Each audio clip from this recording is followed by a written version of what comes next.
E aí, pessoal, beleza? Estamos aqui, Heron, e a gente vai falar de alguns assuntos aqui concernente ao que está acontecendo aqui no Brasil, né? Nós estamos num período eleitoral e o assunto do momento agora, eleições de segundo turno. O pleito está sendo concorrido com Jair Messias Bolsonaro e com Luiz Inácio Lula da Silva, o ex-presidiário. O ex-presidiário é bom.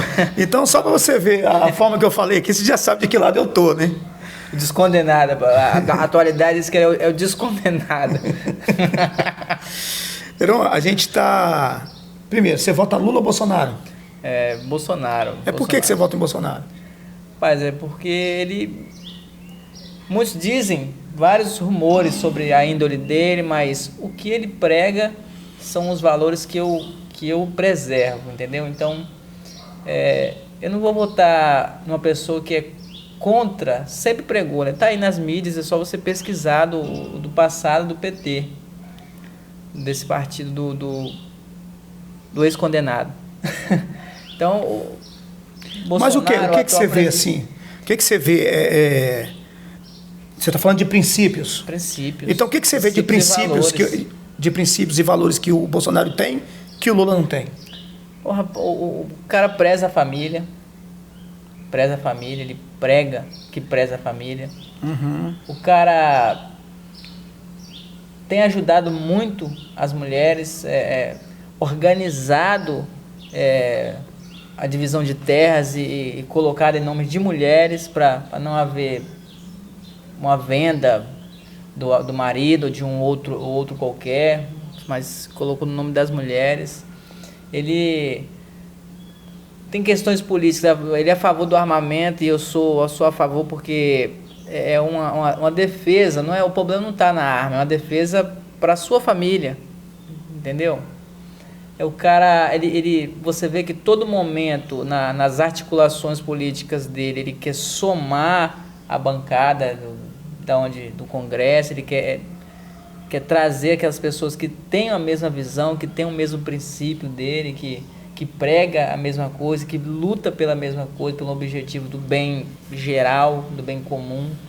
Então a gente observa essas coisas. Então isso eu compactuo com coisa que é bom, com coisa que é boa eu vejo. E em contrapartida, o Lula tem o que de ruim?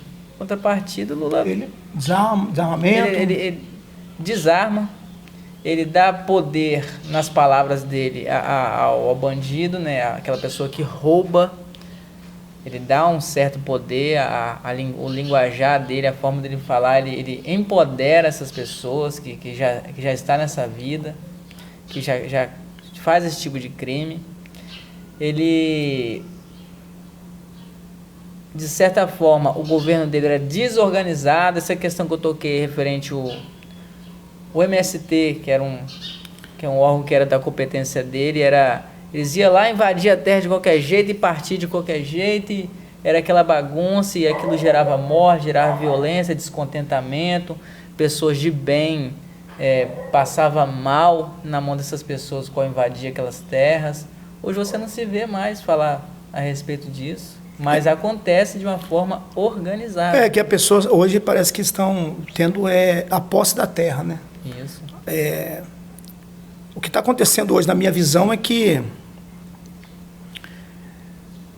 o Bolsonaro ele tem dado título de terra ao pessoal, fazendo com que as pessoas deixem aquelas amarras no MST.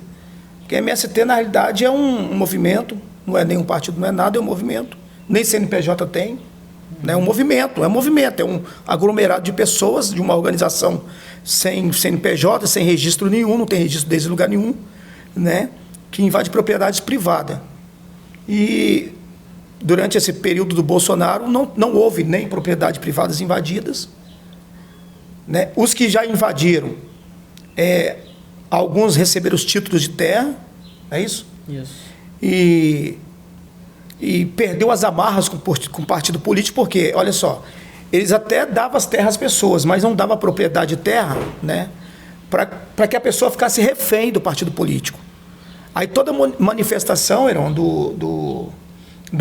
Qualquer manifestação, era só você convocar um líder do MST e ele mandava o pessoal e as pessoas vinham se manifestar sem nem saber o que se tratava. Então, pessoal, o barulho aí é os vizinhos, é carro passando, a gente está na beira da estrada e vai captar mesmo o som externo, né? A gente não está no estúdio, mas o assunto é interessante, eu acho que vale a pena você assistir a gente. Bom, enfim, eu estava dizendo o seguinte, o MST, ele amarrava as pessoas porque não dava posse da terra. E aí o Bolsonaro vem e dá posse da terra, desamarrando as pessoas do partido, PT. Porque, na realidade, o MST não é um partido político, é um movimento que nem registro tem, mas é um puxadinho, é uma mão, é um tentáculo do PT. Se falou em MST, o que vem na sua mente é PT. Justamente, até as cores. É ligado, é automático. É automático, então, entendeu? É igual você fala em esponja de aço. Bombril. É isso aí.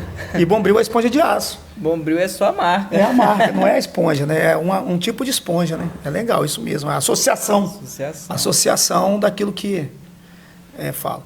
Porém, é o seguinte, você falou de outro princípio, crime, por exemplo. O crime organizado, apologia. Você está falando daquela situação em que ele, em um palanque, diz bem assim, a gente não pode oprimir, né, esses jovens, a polícia ele está cansado, olha a situação, ele está cansado de ver os jovens sendo oprimidos pela polícia militar, porque roubou um celularzinho, e aí tem outra fala, em outra situação, ele chega a dizer assim, porque, olha só, uma coisa é a pessoa no calor do discurso, uma pessoa que está falando muito, cometeu uma falha, um erro, uma falha. Mas esse caso, ele não é um caso isolado, de que ele está em cima do palanque, fervoroso ali falando, e fala uma bobagem dessa para agradar ali os seus ouvintes, ele não. Ele fala em uma reunião também, em outra situação, ele repete, ele acrescenta, roubar um celular para tomar uma cervejinha no final de semana. São 2 casos. É uma barbárie uma fala dessa. Um cara que quer representar uma nação, representar um estado. São 2 falas. Tipo assim, quando você colhe alguma coisa que alguém falou naquele calor da emoção, naquele momento ali, show de bola. Mas o problema é quando você vê em outras repetições. Tava uma situação, no primeiro turno, eu parei numa distribuidora do amigo meu e vi lá a placa do ex-condenado lá. Todo tamanho, você vota no Lula e começamos a dialogar ali a respeito dele defendendo porque ele votava e eu só ouvindo ele, que eu não sou de discutir. Eu acho esse meio aqui até um meio interessante de você expor a sua opinião. Você não vai bater de frente com ninguém, você vai expor a sua opinião. É isso, o camarada que tá não gostar, política não. Isso, já tá aí para todo mundo ver nas mídias, nas redes. Então, a gente só vai expor o que a gente já viu.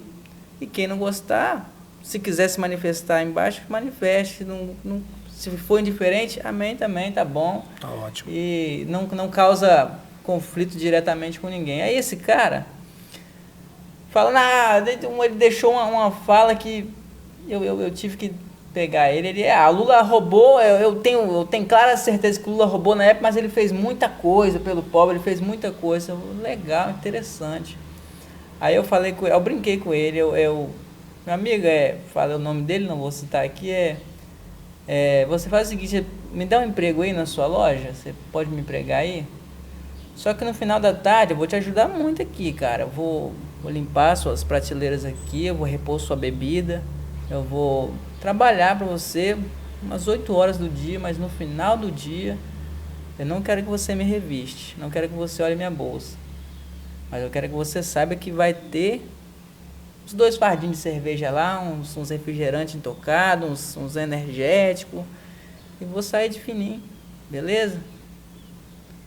Aí ele fez aquela cara, eu falei, é dessa forma que aconteceu, cara. O cara fez pelo nação, mas ele roubou, cara.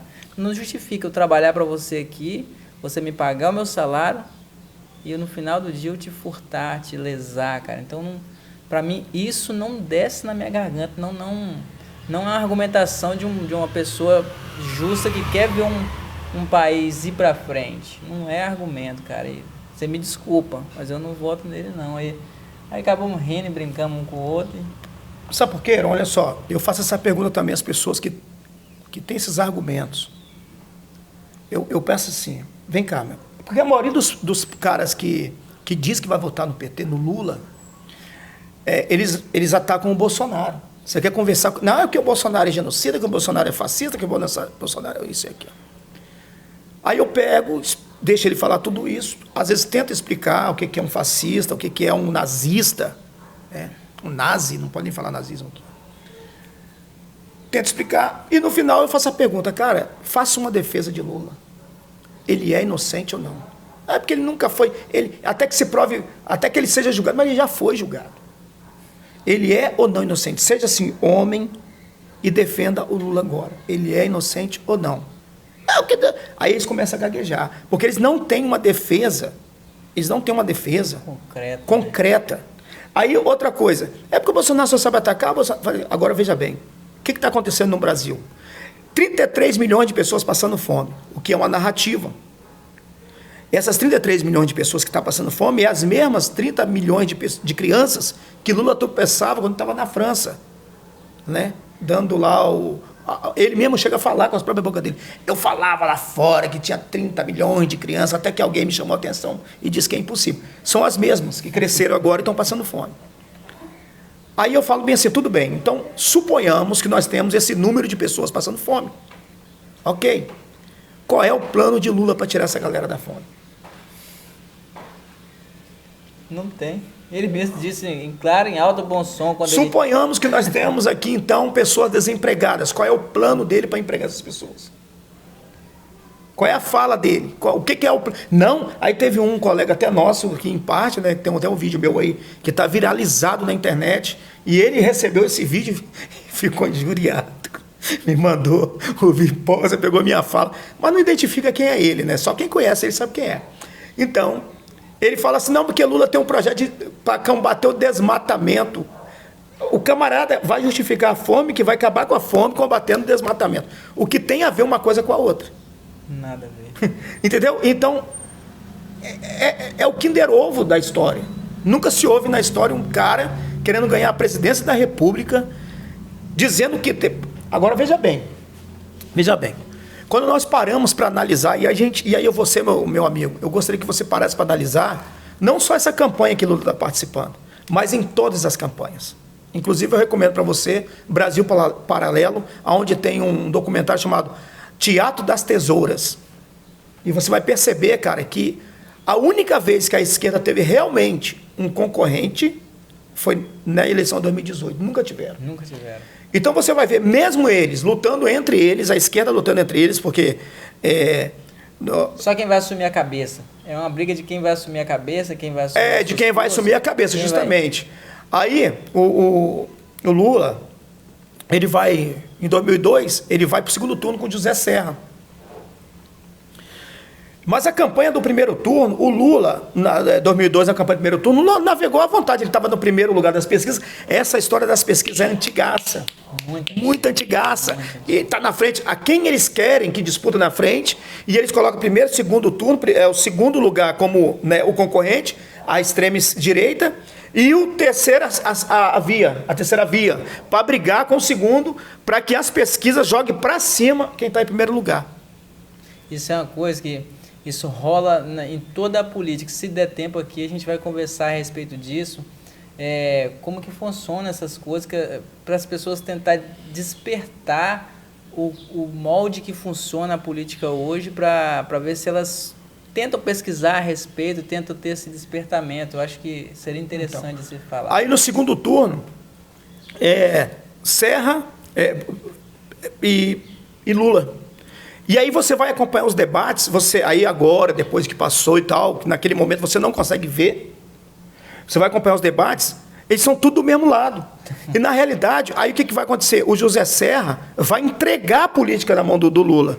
Lula não vai em debate, só vai no último debate, ele não faz questão de ir em debate, porque já está na mão dele. A mídia já colocou na mão dele. E quando ele vai para o debate, o último debate da Globo, o que acontece? O José Serra praticamente joga a toalha. Ele só joga a bola para cima. Quando vai falar de economia, Lula não sabe falar de economia, aí ele vai falar, não, mas... Né? Aí, 2006, o que vai acontecer? Quem vai para o segundo turno? Quem é? O primeiro é Lula, a mídia de novo, as pesquisas de novo. E vai disputar o segundo turno, para chegar ao segundo turno, Ciro Gomes e Geraldo Alckmin.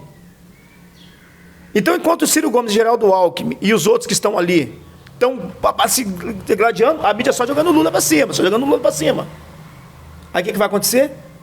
Quando vai para o segundo turno, Geraldo Alckmin e Lula. Geraldo Alckmin entrega de novo para Lula.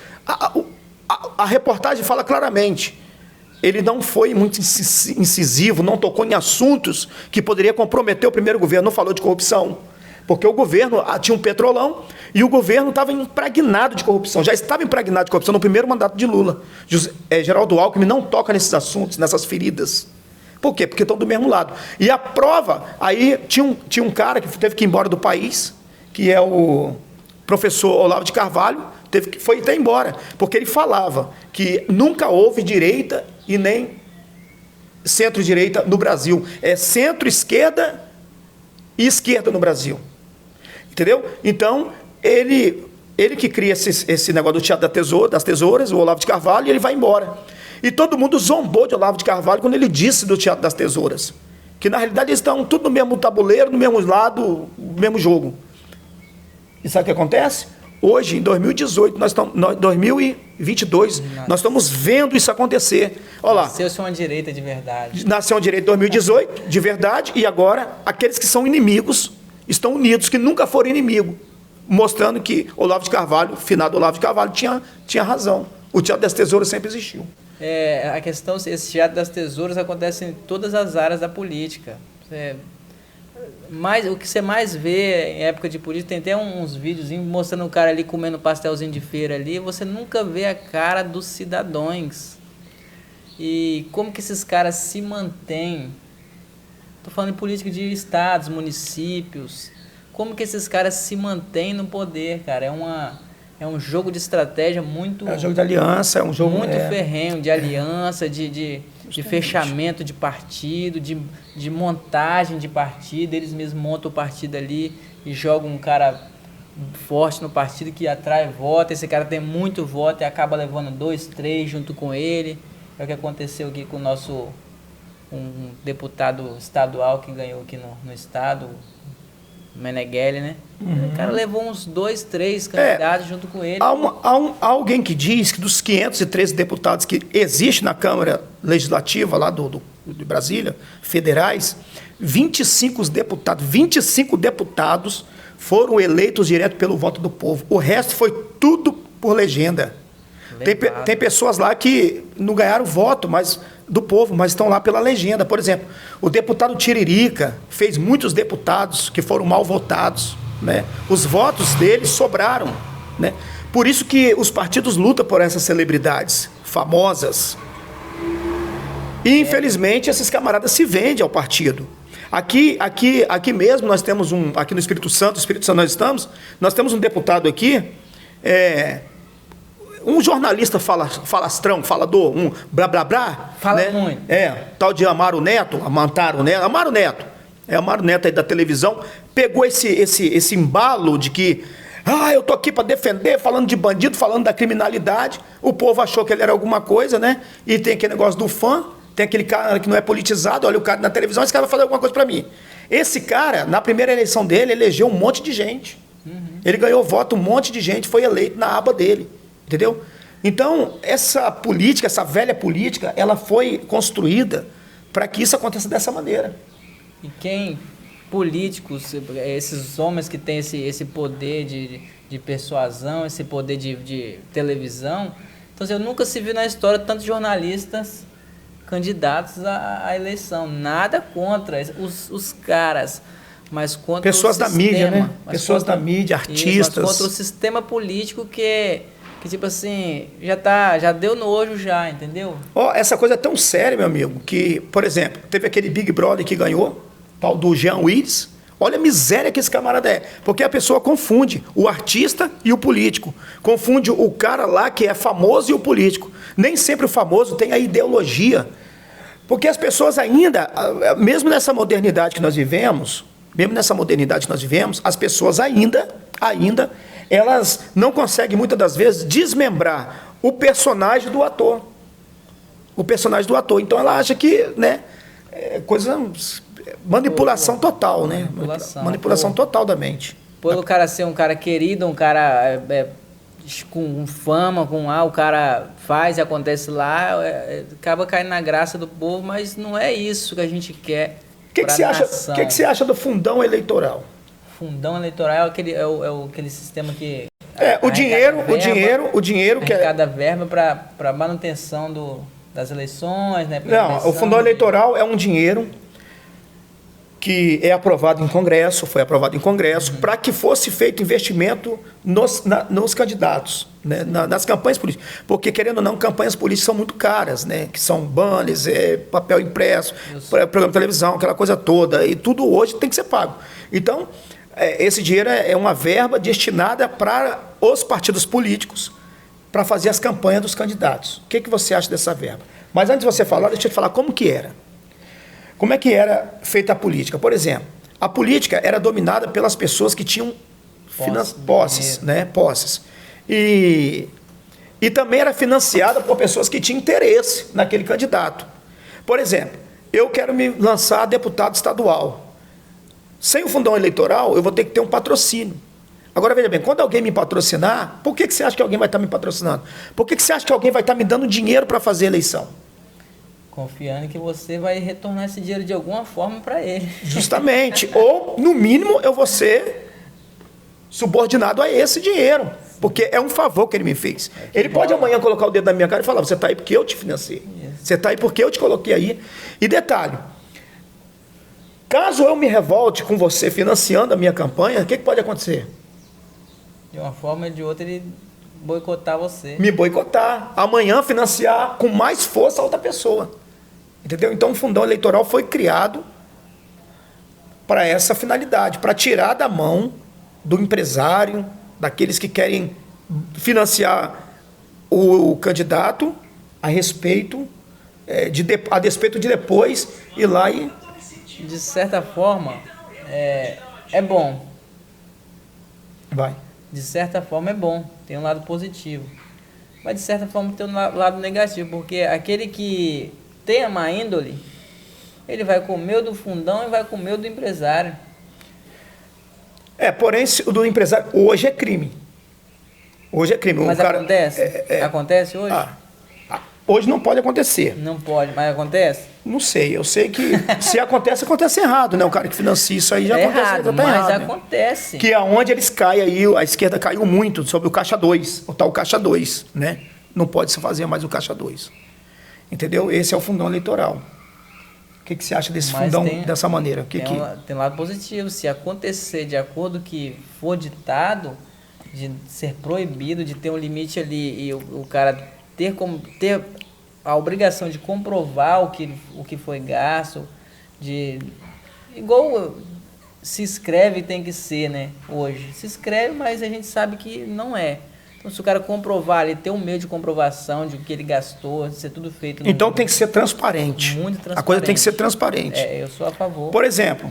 Isso vai... Só um minutinho. Vai ter um teto, né? Vamos colocar um X grande aqui. 15 milhões para cada presidente. Aí, para um senador, 10 milhões. Isso aí é o teto máximo. É por partido. Por exemplo, o Lula está em 89 milhões, a campanha do Lula. A campanha do Bolsonaro está à metade, ou menos da metade, ou 10%, um negócio assim.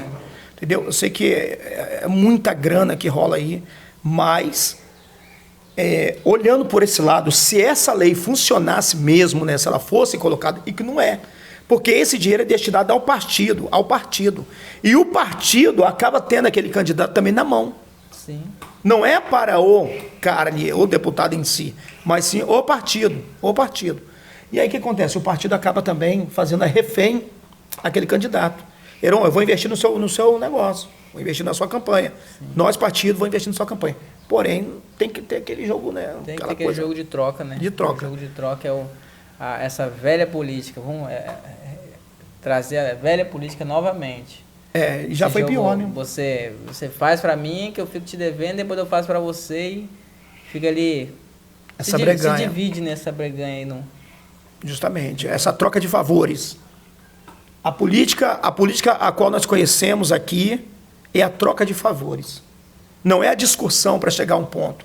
Porque a política, na sua teoria, seria assim: nós queremos fazer uma melhoria aqui.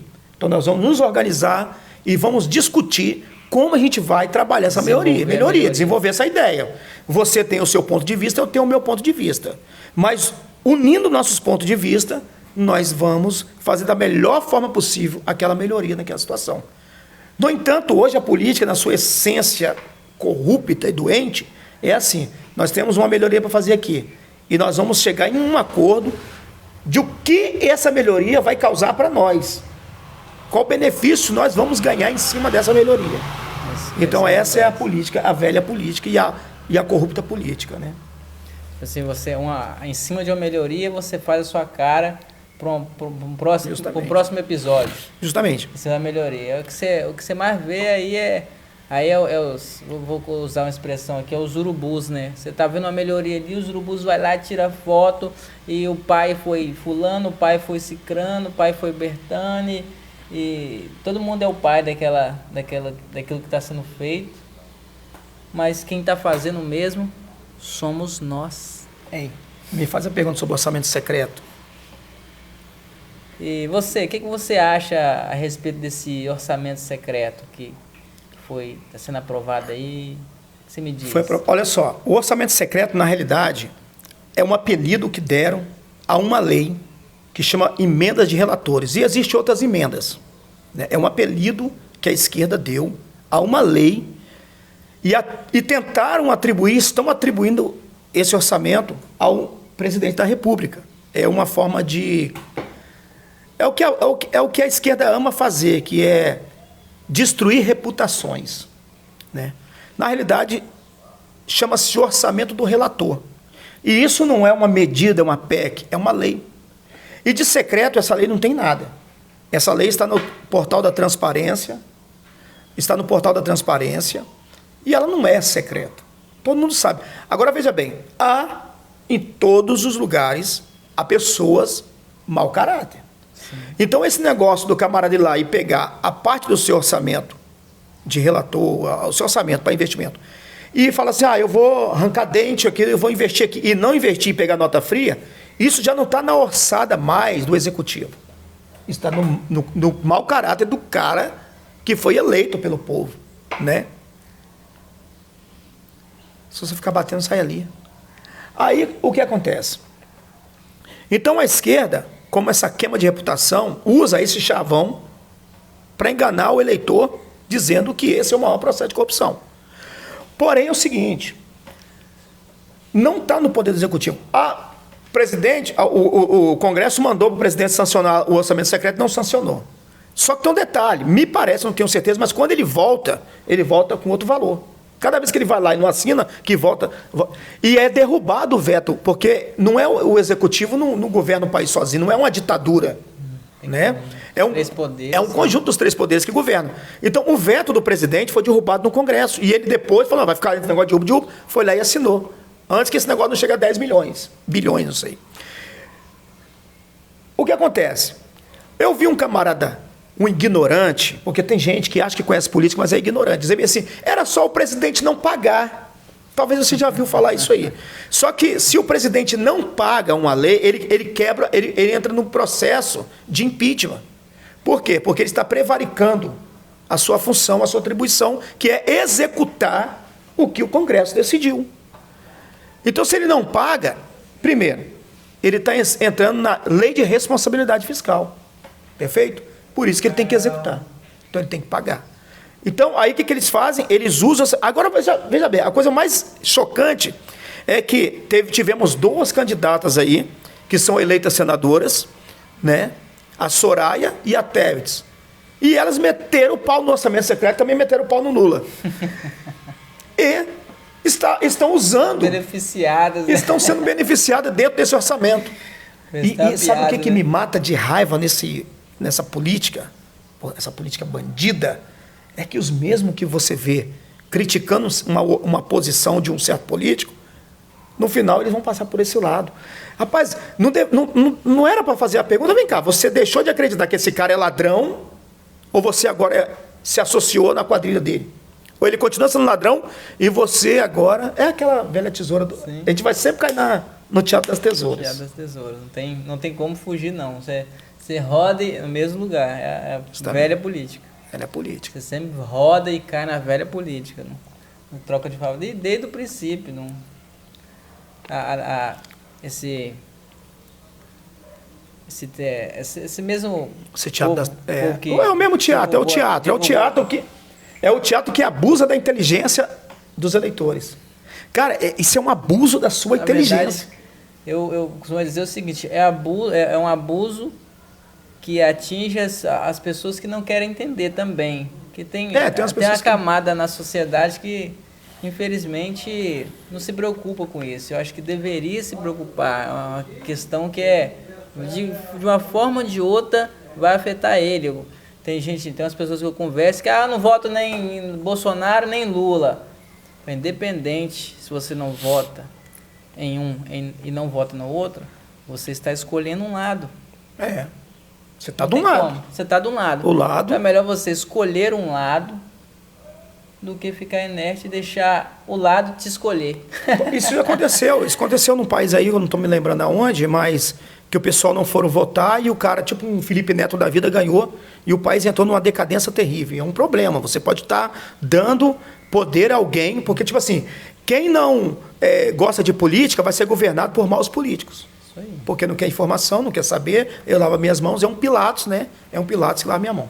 Uma outra coisa que eu queria comentar aqui também, aproveitando essa oportunidade, é sobre uma coisa que eles usam muito aí para essa queima de reputação, é o tal do... Bolsonaro não governa para os pobres. Rapaz, Bolsonaro odeia pobre. Você acha o que sobre isso? Se Bolsonaro realmente só governa para o rico ou ele governa para os pobres? Não tem como. Não tem como. Você está lá em cima, você governa, não tem a governar para um e governar para outro. Não tem como desvincular isso. Sabe, Heron, o cara me falou essa besteira comigo, falei, rapaz, eu vou te falar uma coisa, Bolsonaro foi o cara que governou para os pobres. O pobre sempre foi a razão de mau caratismo no mundo. Você sabia disso? Sempre foi um instrumento usado pelos maus caráter.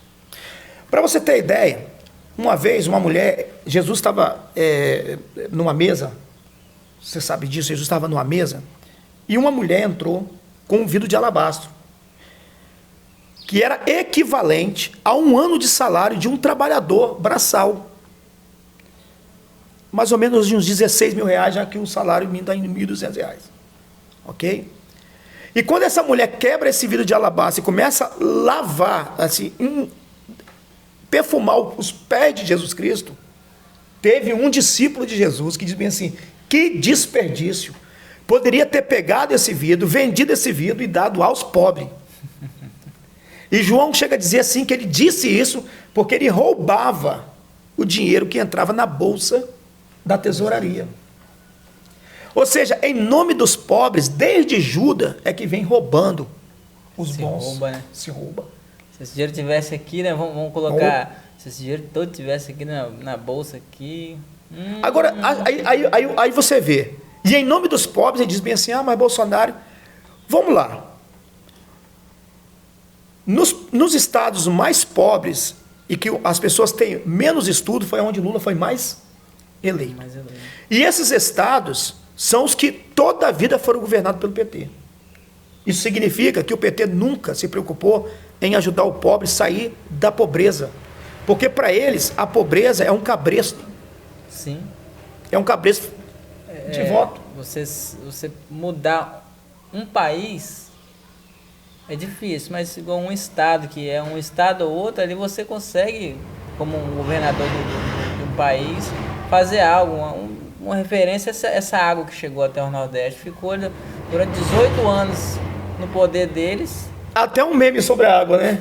O meme da água é assim, rapaz, o PT ficou 16 anos no poder e não levou água para o Nordeste, vai levar picanha? Aí o nosso atual presidente concluiu a obra e chegou a água lá para o povo. Então, mas aqui, quando você fala governar para os pobres, aí eu vejo assim, Vamos lá, vamos falar de pobre, de pessoas necessitadas. Vamos ver se essas pessoas se preocupam. Tivemos aí aquela doença do passado, passou recentemente, a doença que passou recentemente. O que acontece?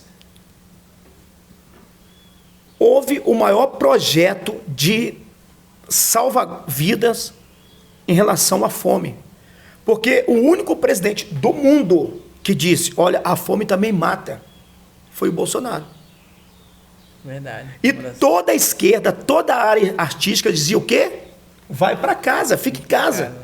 E aí, cara, como zombaria da cara daqueles que eles hoje em dia defender, que são os pobres, eles iam para a televisão, fica em casa, vamos fazer aqui uma comida especial com vinho de não sei quantos R$ 1.000 e falar para você ficar em casa. Mas só que tem uma população que não pode ficar em casa. Que ele depende de vender o almoço para comprar a janta. Ele depende do comércio aberto, ele depende das ruas, das ruas cheias de pessoas. São os franelinhas, são os camelôs, são aquelas pessoas da informalidade. Esses aí não podiam ficar em casa. Tinha como, né? Esses caras pensaram nesses pobres. Esses são os verdadeiros pobres que deveriam ser pensados. O que o Bolsonaro faz? O auxílio emergencial. Aí tem um idiota que diz o seguinte, mas o auxílio emergencial que Bolsonaro queria dar é de R$ 200. Realmente, você tem razão. Porque o Bolsa Família era 180. Então o cara ia receber o Bolsa Família mais o auxílio emergencial. Escuta só.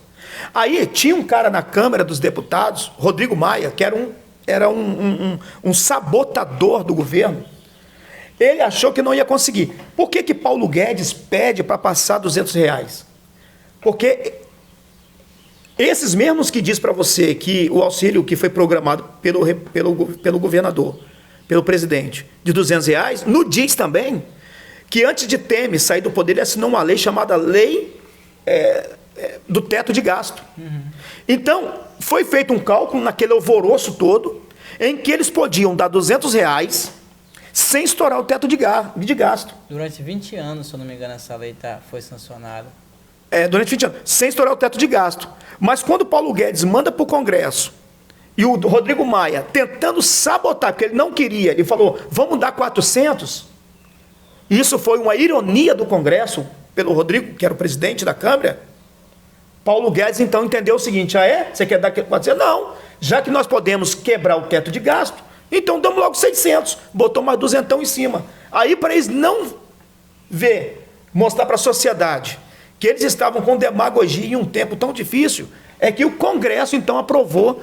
Mas, lembra só, pessoal do PT não aprovou, não.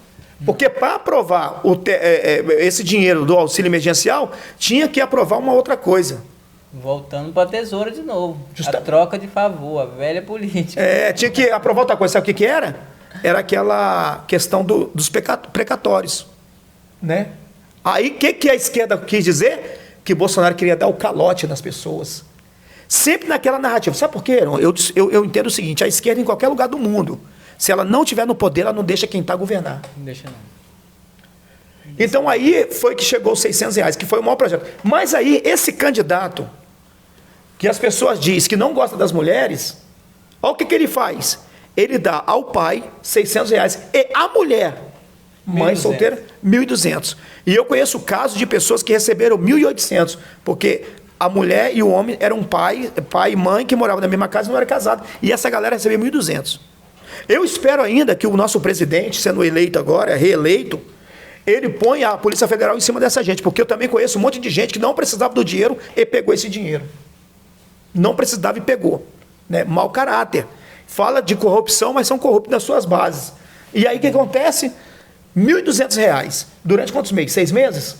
6 meses. Durante 6 meses. Agora você vê. Para que era o auxílio emergencial? Era para as emergências. Emergencial, o nome já diz. Pois é. Mas aí eu conheço pessoas que pegou o dinheiro, foi comprar iPhone. Sexta-feira, sextou. Cervejada. Foi imitar o cara lá da televisão, com auxílio emergencial. Gente, para o mundo, existe no comércio a lei da demanda e da oferta. Quanto mais eu tenho um produto, mais barato ele fica. Quanto menos eu tenho, mais caro ele fica. Então, se o mundo está parado, a tendência é que as coisas vão ficar caras. mas o cara foi lá e gastou tudo. E aí agora diz que está na fila do osso. Se ele tivesse juntado o dinheiro, não, vamos segurar, a gente não sabe quando é que vai dar isso aqui, a gente não sabe até quando isso aqui vai, aí vai vir uma guerra, pode acontecer qualquer coisa no mundo, vamos segurar. Não, ele foi irresponsável, foi lá e gastou dinheiro à toa. E depois fala que está passando fome. E aí, o que o presidente que não governa para os pobres faz? Pega aquele Bolsa Família, que então era R$180, e joga para R$600. E coloca por mais 6 meses. E bota mais um tempo. Agora você vê. Outra coisa que quem é o pobre, não é o trabalhador? Ele diz que o Bolsonaro não gosta de trabalhador. Bolsonaro gosta de trabalhador, não, só de empresário. Ah, é? Então vamos lá, então. Muitas empresas, com a obrigatoriedade de fechar o comércio, de fechar tudo, e algumas empresas teriam que ter mandado os empregados embora. Qual o patrão que vai ficar pagando o empregado para trabalhar sem produzir? Em casa. Tem lógica. Tem que mandar embora. O que o governo federal fez? Fez uma PEC, né, emergencial, para que os patrões não mandassem seus funcionários embora, e uma parte do salário seria pago, talvez até em desconto. Eu não sei como é que ficou isso aí, mas eu sei que muitos dos colegas que tinham comorbidade ficaram em casa recebendo seu salário integral e sem passar pelo INSS. Eu conheço pessoas que receberam até a mais, porque naquele mês ele vinha fazendo muitas horas extras, e quando foi fazer a média de salário, deu muito mais do que o salário dele. Sim. Então, com isso, a esquerda, esse pessoal aí da miséria, que gosta de ver a miséria do povo, eles calcularam que no final de 2 anos do Fica em Casa, nós íamos saltar quando o Bolsonaro pegou o governo, estava em 14 milhões de desempregados, nós íamos saltar de 14 milhões de desempregados para mais de 30 milhões de desempregados. E a linha da pobreza instalada. Mas o governo, que não gosta dos pobres, foi lá e passou a perna em todo mundo e falou, não, eu vou garantir todo mundo. Também tem alguma coisa para falar sobre o projeto que o Bolsonaro fez para os comerciantes. Como é que foi para os comerciantes? Ele visou a classe mais pobre, né, como você estava dizendo, com o auxílio de R$600, e ajudou aqueles que ficaram afastados dos seus trabalhos no período da pandemia. E isso é pensar nos pobres, nos mais necessitados. E o pequeno empresário também foi ajudado. Ele criou o projeto, o Pronamp, é um empréstimo do governo para os pequenos empreendedores, para as pequenas empresas que com esse baque dessa pandemia também levou prejuízo, também ficou prejudicado. E ninguém vê a visão do pequeno empreendedor, ninguém vê o empreendedor, ninguém teve olhos para o empreendedor, e esse cara teve olhos para o empreendedor e lançou esse projeto Pronamp com taxas de juros bem baixas, com um prazo de 48 meses para você pagar e com a carência ainda de 11 meses, quase um ano para você começar a pagar. Isso deu um gás na economia e deu uma ajuda essencial ao pequeno empreendedor, às pequenas empresas. Isso foi de grande valia, isso ele tem meus parabéns. Isso foi muito forte o que ele fez. É isso aí. E aí as pessoas pensam assim, poxa, mas o camarada não fez uma política de governo para os menos favorecidos. Aí não fez a política de governo para os menos favorecidos. Mas, se a gente for analisar, não é que não fez, é que não foi divulgado. Não foi divulgado. A mídia, infelizmente, ela esconde o lado bom do cara, o que o cara fez de bom, e quer só ventilar o lado negativo, forjar coisas negativas. A gente vê muito isso, a gente tem que ter essa percepção. Mas você sabe por quê? Porque a mídia, que é chamada de velha mídia, vamos falar da chefe de todas elas, a Rede Globo, por exemplo. Esse pessoal da Globo, eles tomaram um prejuízo imenso com o governo Bolsonaro, porque eles eram acostumados a receber várias verbas, e todo político é refém daquele que tem a voz. Porque, olha as fake news. Olha as fake news da campanha eleitoral do Lula. Imagina, por exemplo, a Folha de São Paulo foi a que mais produziu fake news contra Bolsonaro. Esse negócio de 51 imóveis mesmo, da família Bolsonaro, comprado em dinheiro vivo. Isso é uma fake news criada pela Folha de São Paulo. O Guilherme, não sei o que lá das quantas. Tá entendendo? Então, hoje tem como o político se defender. Porque agora mesmo fizeram uma fake news contra o Nicolas Ferreira. Pegaram um ator de filme pornô, homossexual, o Janones, né? Pegou um ator de filme pornô, que parece com ele. O cara, naquela muvuca, pode falar que é o cara. E colocaram que era ele, o cara, que era homossexual. Só que a coisa foi tão bizarra, tão terrível, que a própria esquerda, ela primeiro que o ator apareceu, e o ator não é bolsonarista. O ator chegou a mandar um tweet para ele e falou: rapaz, eu não te conheço, nunca te vi, não sou bolsonarista, não gosto de Bolsonaro, não curto, mas esse cara sou eu e esse jogo é muito sujo. E o próprio pessoal aí do PSOL descredenciou, cara.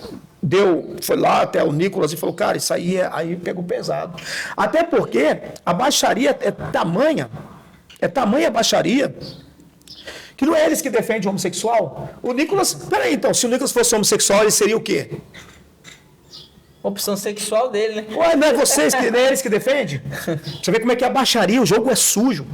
A ministra Damares, ela fez denúncias cabulosas. E ela vem combatendo isso desde 2009 a 2007, ainda quando era ela e o senador Magno Malta, o grande senador Magno Malta, que combateu a pedofilia. E a esquerda tem um negócio de... Nós capixaba aqui, você vai lembrar disso. A esquerda, ela tem um trabalho assim terrível. Ela gosta de queimar reputações. Ou seja, se você começa a combater o crime organizado, eles vão se organizar para dizer que você é do crime organizado. Isso. Como o Magno Malta começou a combater a pedofilia e o crime organizado, hoje o Magno Malta é taxado como pedófilo e criminoso, chefe de quadrilha. Eu vi pessoas dizer isso. Também ouvi, por incrível que pareça. Agora o cara é o maior combatente contra o crime organizado, mas a esquerda organizada, do mal, põe nas costas do cara. Estão fazendo isso com a Damares agora.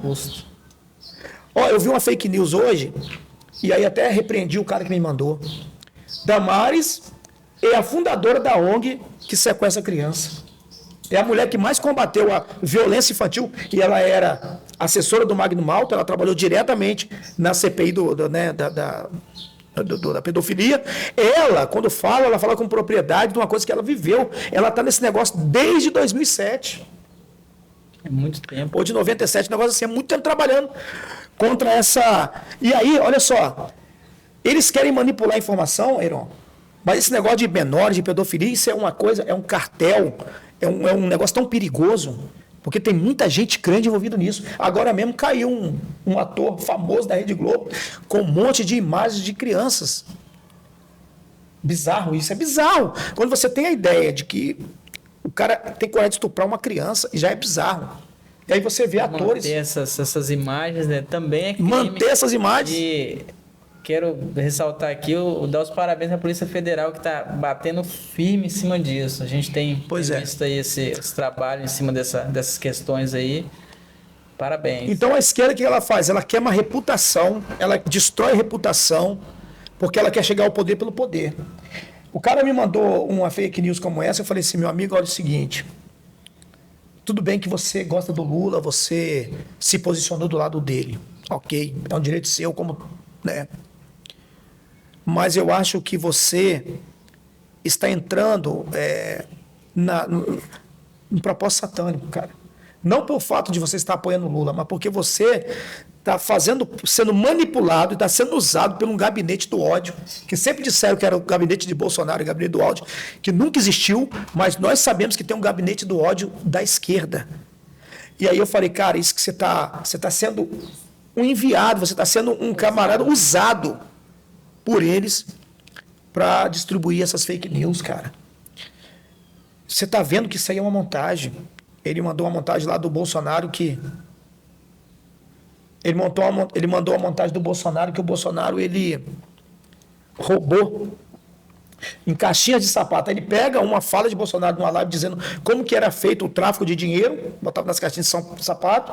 Ele pega aquela fala, mais a fala do Polícia Federal, e junta como se aquelas caixas de sapato fossem para Bolsonaro. Eu falei, cara, isso aí que você está fazendo, como que você pode dizer que defende o certo agindo de forma errada? Porque você sabe, você é inteligente o suficiente para saber que isso é fake news. Porém é o seguinte, dependendo de quem chegar a isso, o cara não tem a informação que você tem, nem que eu tenho, cara. E ele vai acreditar nisso aí. E você ajudou mais uma pessoa a decidir errado pela informação errada, o que é errado. Ajudar a decidir errado, ou manipular a mente de uma pessoa que está indo a favor do que é certo, né, do que é pregado de forma correta, para votar em outra pessoa que... Então, meu amigo, nós conversamos aqui, a realidade aqui que são dois, é um bate-papo aqui, como qualquer pessoa pode bater um papo, simplesmente nós sempre estamos conversando de política, e hoje resolvemos gravar, quem sabe essas imagens possam fazer que você pensa que o mundo,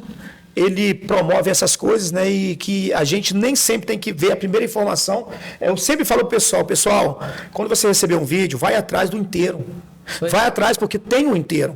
Se né? você pesquisar a respeito Justamente. do vídeo, qualquer notícia, você vai achar a verdadeira. A verdade. Só pesquisar. Não vai achar tudo, não vai pelo pedacinho corte não, porque eles cortam, manipula, hoje tem fake para tudo. Com a outra e justamente. Então eu sempre falo, pessoal, vai atrás do inteiro. Inclusive, eu sou eleitor de Lula, e aí esse corte aqui, eu sou ex-eleitor de Lula, vamos falar melhor. Inclusive, eu sou ex-eleitor de Lula. Eu votei nos 4 mandatos do governo do PT, inclusive, desde quando eu me conheço por gente, eu mandei. Só não votei mais no PT em 2018, mas por causa do PT. Por quê? Porque quando eles começaram a espalhar as fake news que Bolsonaro era contra gay, era contra não sei o que, era contra não sei o que lá, e começaram a mandar aqueles vídeos, eu fui atrás, eu falei, pô, esse cara não pode existir. E quando eu cheguei para descobrir, eu descobri a verdade. Eu descobri que não passava de manipulação da esquerda. Eu falei, pô, esse camarada é o cara. Se o partido qual você defendia há tanto tempo tá montando mentiras a respeito de outra pessoa, porque pois a pessoa tem alguma coisa. E ontem eu encontrei um camarada que falou comigo bem assim, pastor, cara, você era fã do PT, eu lembro que nós estávamos num lugar e você falou assim, cara, Lula é inocente, ele foi preso inocente. E hoje você... O que aconteceu? Eu falei, o que aconteceu? De tanto eles falar do Bolsonaro, eu fui estudar quem era Bolsonaro. E quando eu descobri quem era Bolsonaro e as pautas que ele defendia, eu falei, eu tenho que estar do lado desse cara. Eu tenho que estar do lado desse cara. E ó, eu não conheço Bolsonaro, nunca cheguei perto, estou no Espírito Santo, estou em Cariacica e defendo ele. Como se ele fosse um camarada que eu conhecesse há muitos anos. Por quê? Porque eu passei a estudar a vida do cara. Eu passei a olhar a vida do camarada sem os olhos da ideologia. Dos sindicatos que me formaram. Eu sou formado, sou sindicalista. Há 27 anos eu sou sindicalista. 27 anos dentro do sindicato. E hoje eu sou uma ovelha negra no sindicato. Eu sou uma ovelha negra no sindicato. Por quê? Porque eu defendo o que é certo. E aí, Heron, eles falam bem assim, Heron, Aí eles falam bem assim, Heron. Mas o Bolsonaro vai tirar o seu emprego, o que é uma mentira. Porque a esquerda sempre trabalhou no medo das pessoas. Sim. Aí eu falei pro cara bem assim, olha, aquilo que você está falando é o que Satanás falou para Cristo. Satanás chegou para Cristo com uma verdade, com a meia-verdade, e disse, você está com fome? Você está preocupado com comida? Faça essa pedra se transformar em pão. Ele achou que ele ia ganhar Jesus pela barriga. Ele achou que ele ia ganhar Jesus pela barriga, ou seja, pelo material. Jesus falou assim, ei, o mundo não vai ser feito de pão não, cara. Não é só de pão que vai viver o homem, não. O mundo não é só feito de materialidade. Ou seja, Bolsonaro, ele não tem uma luta só.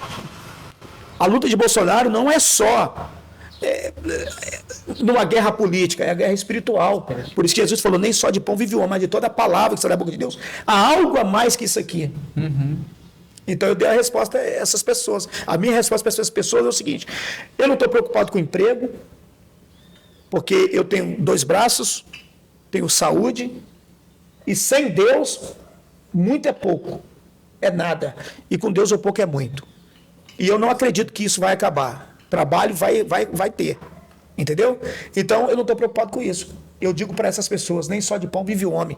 Tem outras coisas em jogo. Tem meus filhos, tem a família, tem a ideologia de gênero, tem um monte de coisas assim em jogo. E eu não estou aí para Tem uma história além de mim. Uma história além de mim, tem uma história. Eu vou passar. Você vai passar, ó. Mas vai ficar o que aí? O que você vai deixar aí? Bom, nós vamos ficando por aqui. Eu vou usar o reino dividido, ele não prospera. Então não tem como uma mentira, se fosse mentira, esse cara juntar essa multidão de... O cara faz um comício, uma motociata e pessoas diferentes se reúnem com o cara. Partidos que é de direita, que é a favor da família, se junta ao cara e faz esse movimento gigantesco. É impossível isso acontecer se fosse mentira. Entendeu? Que a mentira, é isso aí, pessoal. A mentira ela não se esconde, a mentira sempre vem à tona. Por isso que é bom andar na luz. Quem anda na luz não tem medo das trevas, porque aonde está a luz, as trevas não têm poder. Então a gente vai ficando aqui no nosso humilde banco. Humilde e singelo. Humilde e singelo banco. E até o próximo podcast. Próximo bate-papo. Bate-papo. Até o próximo bate-papo no humilde e singelo banco. Tchau!